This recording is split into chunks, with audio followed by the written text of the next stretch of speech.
Bonjour, Rohan. Bonjour. Je m'appelle Trey. Comment allez-vous? Je vais bien, toi? So you've been here for several months now. I'm wondering how the adjustment's been for you going from Montana State to Arkansas.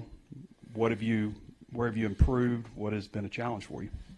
I think I adjusted pretty well because I think we have a good tight end group, a good tight end coach, and just like I think we have a lot of good people on the offense that facilitated the adjustment for me. And I think it's the same thing for Jaden and all the new guys on offense. I think we all work together to like get up to the standard of the offense. So it's been a pretty fun journey, but it was pretty cool. I also speak a little Texan, Jaden. I'm curious for you. Obviously, every school does things a little differently. Arkansas, Texas A&M, both SEC programs. What have been some of the differences, maybe that's jumped out to you going from A&M to Arkansas? I think I would say the biggest difference is the culture and the family at Arkansas. You know, kind of when I came here, the family aspect of things hit me right away. Like here, I could go up to any guy in the locker room. It doesn't matter position, weight or height, whatever it is. I could go up to him and have a conversation and it be real, you know. And that's something that I appreciate, and I'm sure everyone else does. You know, everything is like a family, and the meaning one hog, like that's true. It's true what it is. What was your biggest focus in the off season? And I know you were beat up a little bit in the spring. How do you feel right now, and just how do you feel you've come along? I feel great right now, and the biggest thing for me in the summer was getting faster and getting stronger and learning the offense, really trying to get the offense down so I can play confident, I can play fast, and you know it's been great. You know, Coach Souders has done a great job with everyone. You know, we've made a lot of big jumps, and you know it's all thanks to him and his staff, and I really appreciate that. Rohan, Jaden's talking about some of the jumps in the weight room. I know you put on almost roughly 10 pounds. What was the most difficult part of adding all that weight? I think for me, it was a little bit at first like eating when I wasn't hungry, but I knew I had to put that weight on. But I have a big appetite, so it was okay. And also, like he said, Coach Souders had a great weight program for guys to gain weight along with nutrition. So it wasn't that much of a hassle at all. It was just mostly about just keeping the speed up while putting on weight. But our whole staff did a great job about that. I know it's only been 2 practices, but can you feel the difference with the added weight and added muscle already? I don't feel it, but we can see a little bit on tape. Like I feel a lot more comfortable blocking and going against bigger guys, and I just feel overall I feel good. So from Montreal to Montana to now Arkansas, any culture shocks for you since you've gotten here into Fayetteville? Not crazy, but it's my first time being like in the South. So we got a lot of barbecue and stuff like that, but it's cool. I like it.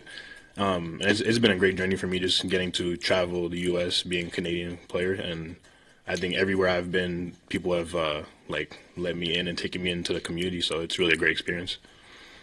Coach Turner was just up here talking about Andreas kind of being the main returning guy, just opening his arms and welcoming the Titans in, going go-karting. Could y'all both speak to Andreas and what he's meant to the room?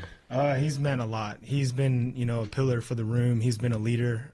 He's every time, you know, we mess up, he's always right there to, and that's what we need. That's what we needed, you know, as a group is someone to lead us, and that's something he's done. You know, me and I don't know if Rohan had as much, but you know, I had some struggles with the offense, and he helped me, and you know, now I'm playing confident, I'm playing fast, and that's thanks to him. So, like I said, he's been a pillar and he's been a leader for us. To add on to that, I think, like he said, having a guy that already knew the system we were working in, it was a lot easier for him to guide us and help us do that. And that go-kart activity was not fun. I was puking. I was trying to go a little bit too fast, but that was the big one up in Bentonville, the fast one. Yeah. But yeah, no, he's done a great job of like keeping us a tight knit group, and just I think we all get along a lot, and it's been super fun. Did you overlap with Coach Petrino at A&M in recruitment? What do you think of him, and did you know the offense a little bit? Yes, I think there was a lot of overlap, you know, and I really appreciate Coach Petrino. You know, he's always believed in me. Ever since I was at A&M, he was always telling me, you know, you have the talent to do what you want to do. You just got to go do it, and that's kind of followed here, you know. And like I said, I really appreciate all that he's done and all the support he's shown, and you know, I really trust his offense that it's gonna create some sparks this year.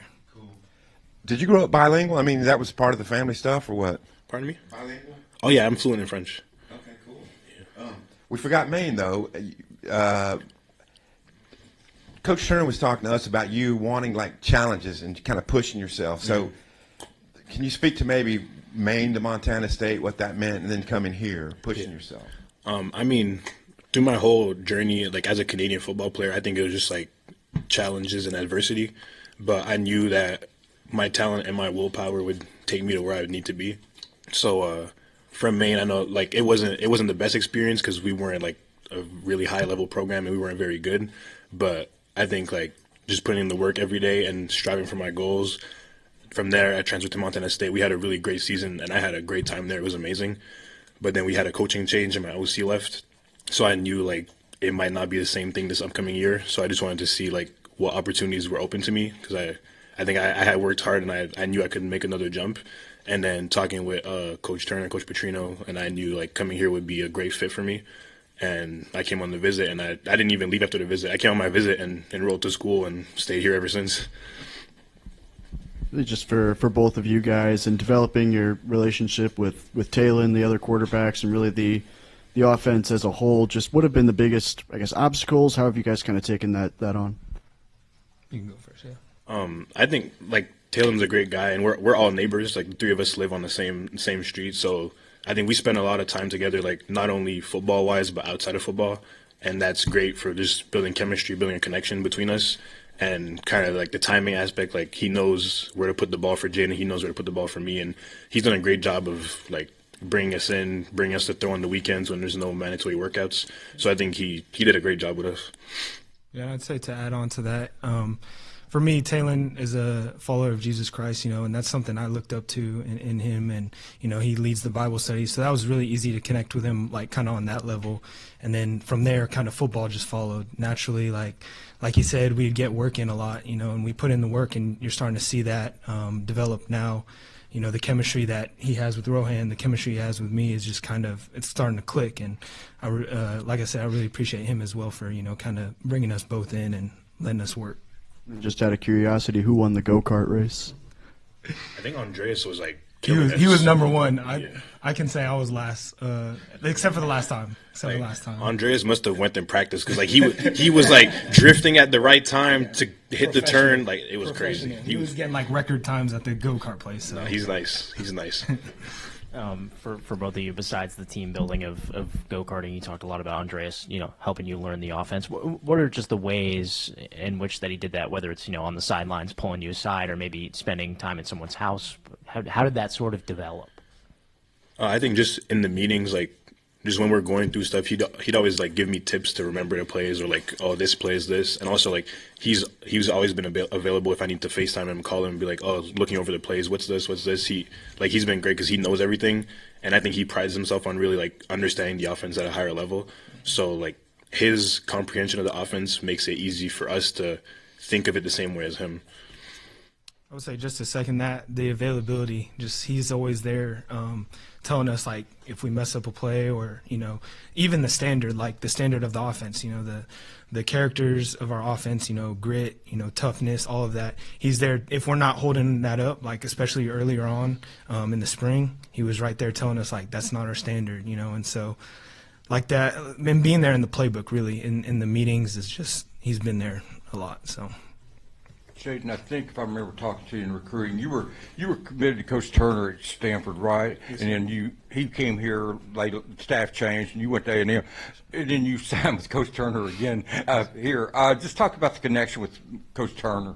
It's been great. I always believe in Coach Turner and his ability to develop great tight ends, and he has. He has proven talent, and that's one thing that I'm grateful for is that he knows way beyond like the blocking techniques, even routes. Like he's taught me a lot in routes, but I mean blocking, he knows what he's talking about, and he's given me a lot of tips that have helped me drastically improve my blocking. And like I said, I always believed in him, but now I'm seeing it like firsthand that he knows how to develop tight ends. This is for both of you. It's kind of an off-the-wall question, but Antonio Jordan is just a true freshman, but wide receiver. I know you play tight end, but what's been your impressions of Antonio after seeing him in summer and in 2 practices? I think after 2 practices, we can see like he has playmaker ability, and he's definitely like he has long arms. He's a big target, and he just goes up and gets it. So I think he's going to be a great addition to our offense. Yeah, to saying that he is going to be a great addition to the offense. He's big and tall, he's fast, and he can go make plays. He's been making a lot of plays recently, and he's been making his strides. So I think he's going to be a great addition to the offense. Rohan, you missed the lobster rolls in Maine? We were in northern Maine, so we didn't really have a lot of seafood, but I did go down to Portland, Maine, the capital, and I had lobster. It was pretty good. Yeah. I was wondering with Bobby being from Montana and you living there, obviously, do y'all have any discussions about Montana stuff? Yeah, it came up a couple of times when we were talking over the phone during recruiting. Because I had no idea he was from Montana, and then we were talking about it because he knew a couple spots that were near the university. So it was kind of like an awkward thing, but it was super funny because I was like, how does he know all this? But yeah, it's funny. So when you hit the portal, what was your, I guess, thought process from hearing from Arkansas? Did it feel like it was out of the blue, and just what was the first contact, and just how did that conversation go exactly? I mean, it was my second time in the portal, so I was just like, once again, I was just like betting on myself and seeing what's out there. And then when I heard from the coaches, like I don't really care about the logo or the school or whatever. I just want to see how the connection is with the coaches. And after speaking with Coach Petrino, Coach Turner, even Coach Pittman, it just felt like it felt natural, and it felt like they saw me in the same way I see myself, and they had a spot opening for me to come in and do what I do. So I think it was just like it kind of felt like a how do you say that? Yeah, like a perfect fit. Yeah. Obviously, it's I guess difficult coming from Canada and getting into big time football in the United States and stuff. I'm curious, like you obviously been in the weight room. You look like you have. What did you look like when you were in high school? Was this all something like post college, or were you a late bloomer? Any of that kind of stuff? I was always like a bigger, faster guy, so that's why I kept like pushing with football because I thought I really had a chance. But I will say at some lower levels in Canadian football, like it was kind of like too easy for me. But then like getting through high school and we have kind of mandatory prep school that we go to before college. I think like I saw that like I really had a chance, so I just kept pursuing it. How'd you get into football? Like, how old were you? Is it a family thing? And I know it's very popular in Canada, but still not as big as it is here. Yeah, no, I actually played soccer growing up, and then like I was always, like I said, I was bigger and stronger than everyone, and I couldn't really use that in soccer. I was getting like yellow cards, red cards, and then like I was driving with my mom, and we saw a football practice, and I was like, "What's that?" And I saw like guys hitting each other. I was like I could play that. So then I signed up, and now I'm here. Do you dream of playing in the SEC as a kid growing up in Canada, or like at what age did it kind of like this was the challenge that was a goal for you? I will be honest, I didn't know what the SEC was till like maybe last year. Like being from Canada, I didn't know the conferences, I didn't know the teams. Like for me, it was just like I had my one offer from Maine out of high school, and I was like, this is my chance. Like I'll pursue it. But I had no idea about the conferences, anything. Like all I know is that my dream school was Syracuse because it was like right next to Canada. But I didn't know any teams, anything. But like getting to know about it, I was like, that's where I want to be, and now I'm here. Jaden, just real quick, what are your first impressions of Gavin, the true freshman, with you guys in the room? He's been great. He's been we've really helped him, and that's Dre helps him a lot too. And just kind of guiding him. He's big and strong, and he can make those plays. And I've seen him run some routes. He's the tallest in the room, so he can go up there and get that ball, and he's been pretty good. Hey, Rohan, I'm new here and find your background story to be fascinating. So naturally, a kid growing up in Canada, hockey, any kind of background in that sport? No, I know how to skate. Like I can skate okay, but skating with the stick and everything, no, I can't do that. That's too much coordination for me. Did you, given the culture, especially Montreal, did you feel like an outcast? Not really playing the sport. Not necessarily an outcast, but I would say like hockey was really expensive growing up, so I never really was interested in it. But even if I would, I don't think I would have had the chance to play hockey. But it was like I don't really like the sport. Like I've been to a bunch of hockey games, but I never really had any like love for the sport. I would imagine, being a bigger kid, skates are probably a little hard to come by. Yeah, and is skating in any way translated to what you do athletically? Not really. Nah.